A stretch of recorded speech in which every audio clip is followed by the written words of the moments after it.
Bonjour jeunesse, shalom, shalom dans vos maisons, shalom dans vos vies. Aujourd'hui, nous parlons de la jeunesse à l'époque de temps de la fin. Jeunesse bien-aimée, nous vivons une époque où tout cherche à influencer notre manière de penser, de parler et de vivre. Aujourd'hui, beaucoup de jeunes grandissent sans repères solides, imitant tantôt le monde, tantôt les erreurs des générations précédentes. Pourtant, Yahweh appelle une jeunesse différente, une jeunesse consciente, sage, courageuse et capable de marcher dans la vérité. On dit souvent tel père, tel fils, ou telle mère, telle fille, ou encore les actes de père sont un signe pour les fils, ou encore les pères ont mangé des raisins verts et les dents des enfants en ont été agacées. Mais à travers ces messages, nous allons découvrir que Dieu ne regarde pas d'abord l'âge, le passé familial ou les traditions humaines. Il cherche des jeunes qui choisissent volontairement la justice, la vérité et l'obéissance. Comme Éliou au temps de Job, Dieu cherche encore aujourd'hui des jeunes remplis de son esprit, capables de parler avec sagesse et droiture au milieu d'une génération confuse. Notre premier point aujourd'hui, nous parlerons de tel père, tel fils ou telle mère, telle fille. L'expression tel père, tel fils veut dire que le fils ou la fille ressemble beaucoup à son père ou à sa mère. Dans son comportement, son caractère, ses habitudes, ses qualités ou parfois même ses défauts. C'est l'équivalent de dire le fils suit les traces de son père. On utilise cette expression quand on remarque une ressemblance frappante entre les deux. Exemple, un père est très travailleur et son fils aussi. On dit, ah, tel père, tel fils. Un père aime faire des blagues et le fils fait pareil. On dit aussi, tel père, tel fils. Parfois, ça peut aussi être utilisé de façon négative. Un père est très têtu et son fils aussi. L'idée derrière l'expression, c'est que les enfants héritent souvent des attitudes ou manières de leurs parents, soit par éducation, soit par imitation.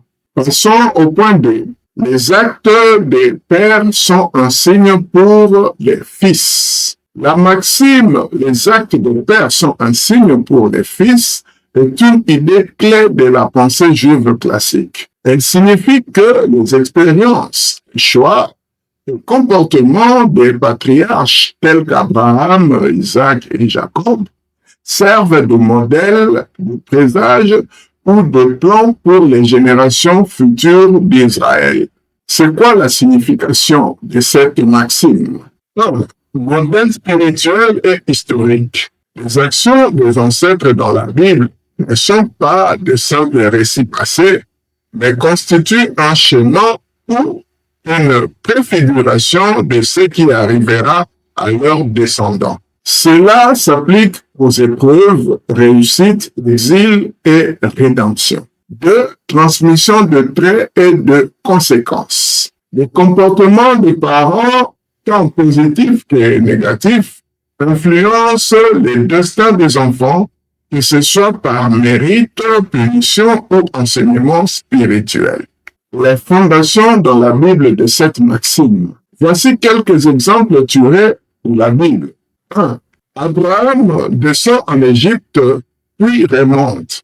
Signification de l'exil et délivrance. Dans Genèse 12, verset 10 à 20, il est dit, à cause d'une grande famine, Abraham descendit en Égypte avec son épouse Sarai, et subit des épreuves. Craignant d'être tué à cause de la beauté de Sarai, il demanda qu'on la présente comme sa sœur. Pharaon prit alors Sarai dans son palais et traite bien Abraham. Mais Dieu frappa à Pharaon par des plaies, révélant la vérité. Pharaon vendit Sarai à Abraham et les renvoya avec toute leur suite. Et il en ressort avec de grandes richesses. Ces parcours anticipent le sort des enfants d'Israël. Descendent en Égypte, esclavage, puis sortis avec des richesses dans les hôtes.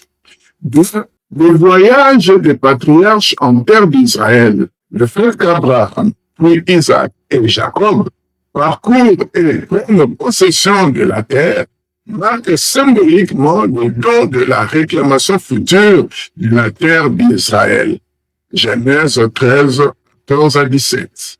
3. Les conséquences transmises. L'idée que les actions des parents ont un impact spirituel sur leurs descendants paraît explicitement. Tu ne te prosterneras point devant elles, tu ne les adoreras point, car moi, l'Éternel ton Dieu, je suis un Dieu jaloux, qui poursuit le crime des pères sur les enfants jusqu'à la 3e et à la 4e génération pour ceux qui m'offensent. Exode 20, 16.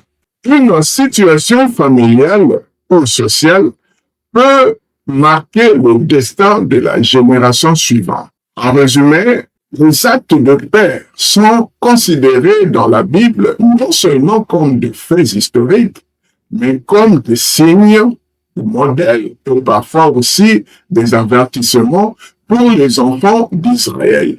Il montre que l'histoire juive suit un patron prophétique enraciné dans les expériences des ancêtres. Au point 3, nous verrons les pères ont mangé des raisins verts et les dents des enfants en ont été agacés. Ce proverbe apparaît dans le livre du prophète Jérémie 31, verset 29 et Ézéchiel 18, verset 2.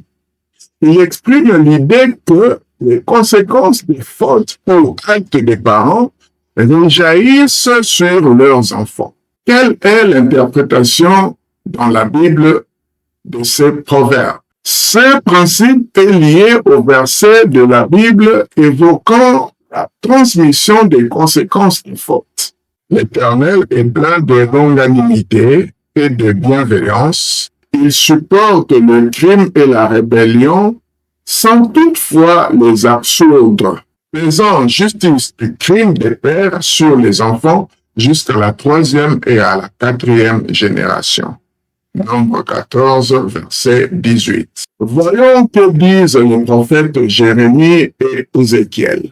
L'époque des prophètes, le peuple d'Israël pensait subir des malheurs à cause des fautes de leurs ancêtres, d'où ces proverbes.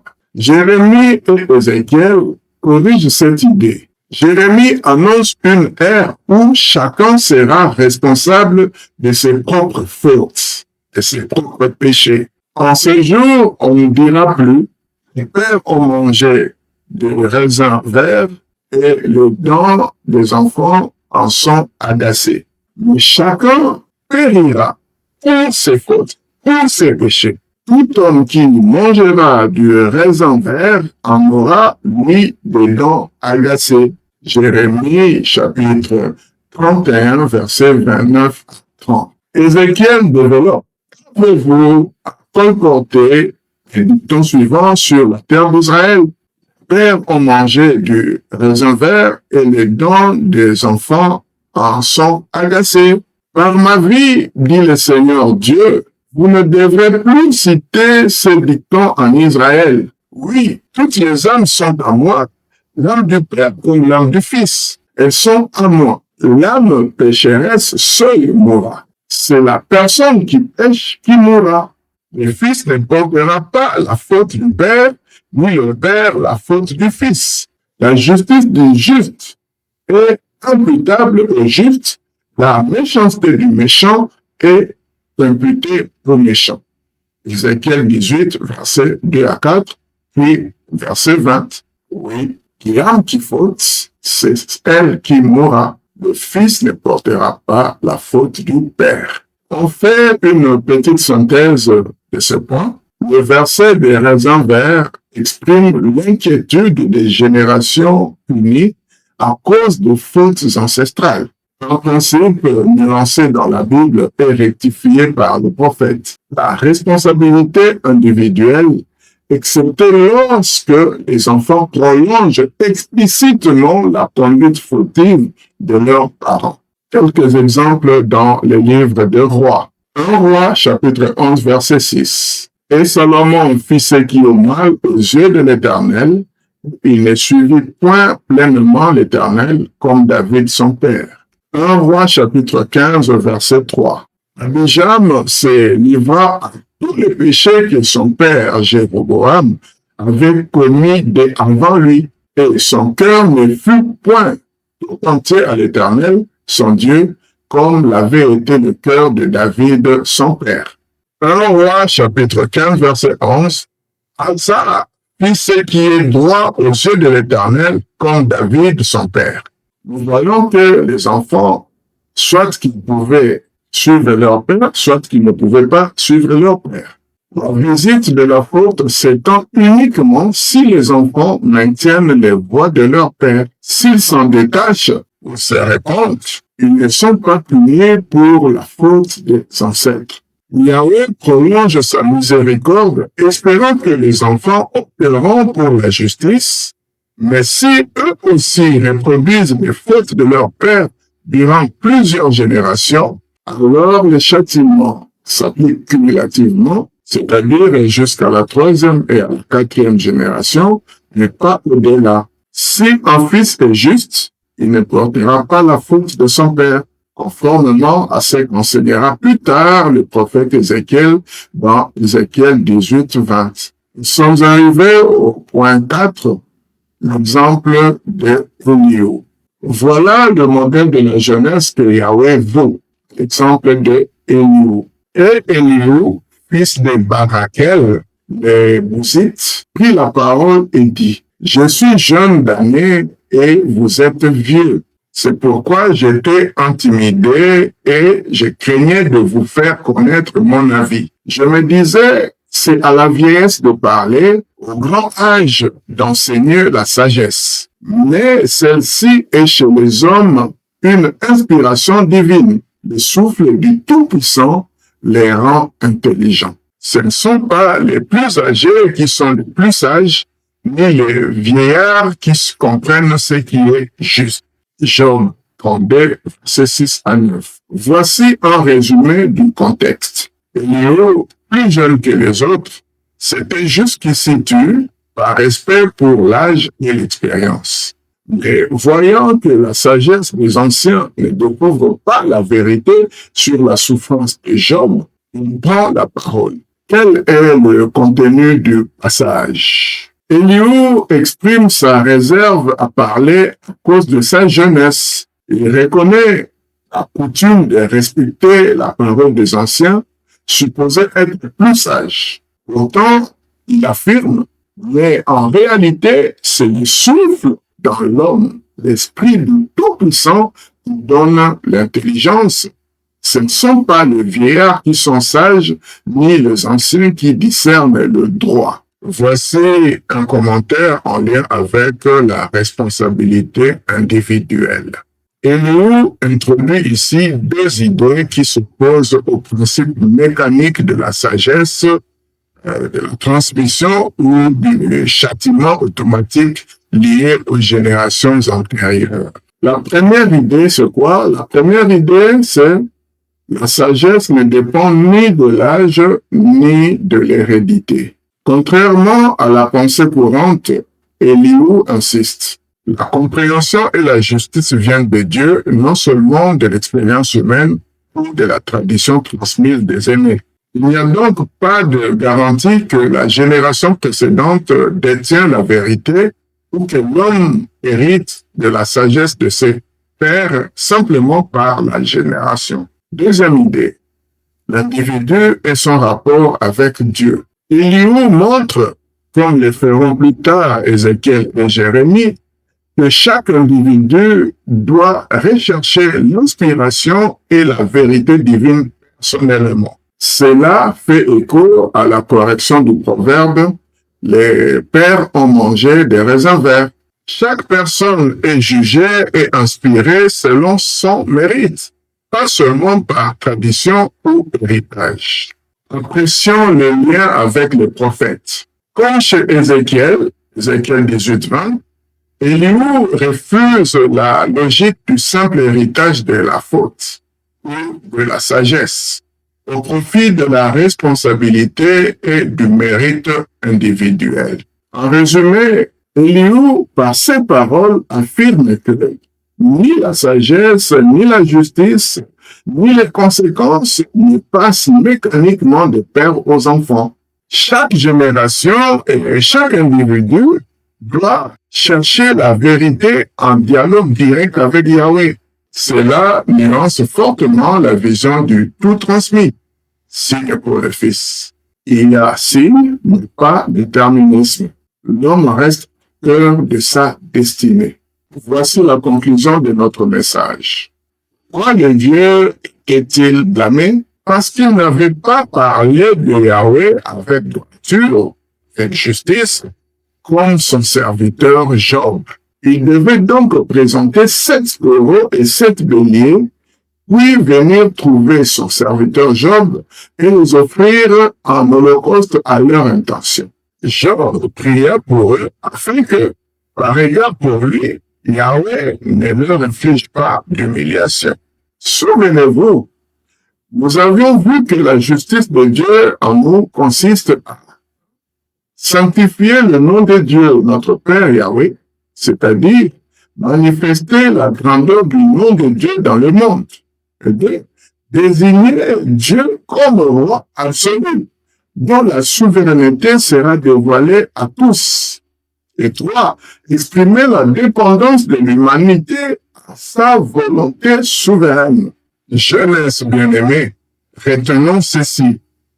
Les actes des générations précédentes peuvent nous influencer, mais ils ne doivent pas décider de notre destinée. Yahweh nous appelle chacun une responsabilité personnelle. Nous pouvons soit reproduire les erreurs du passé, soit devenir une génération qui restaure l'honneur de Dieu. L'exemple d'Élihu nous enseigne qu'il n'y a pas d'âge pour être sage, pour comprendre la volonté de Dieu et pour défendre vérité. Ce ne sont ni l'ancienneté, ni l'héritage familial qui donnent la vraie sagesse, mais le souffle du Tout-Puissant. Aujourd'hui, Yahweh cherche des jeunes qui honorent son nom, vivent dans la sainteté, refusent des compromis, choisissent la justice plutôt que les limitations du monde, deviennent des modèles pour leur génération. Le monde a assez de jeunes perdus, découragés ou sans direction. Yahweh veut maintenant une jeunesse qui brûle pour lui, une jeunesse qui prie, une jeunesse qui agit, une jeunesse qui sanctifie son nom par sa manière de vivre. Alors ne dis pas, je suis encore jeune. Si Dieu a pu utiliser Élihu, Jérémie, David ou Timothée, il peut aussi utiliser puissamment. Choisis aujourd'hui d'honorer Yahweh, car une jeunesse qui marche avec Dieu peut changer une famille, une ville, une nation et même une génération entière. Soyez bénis au nom de Yeshua HaMashiach.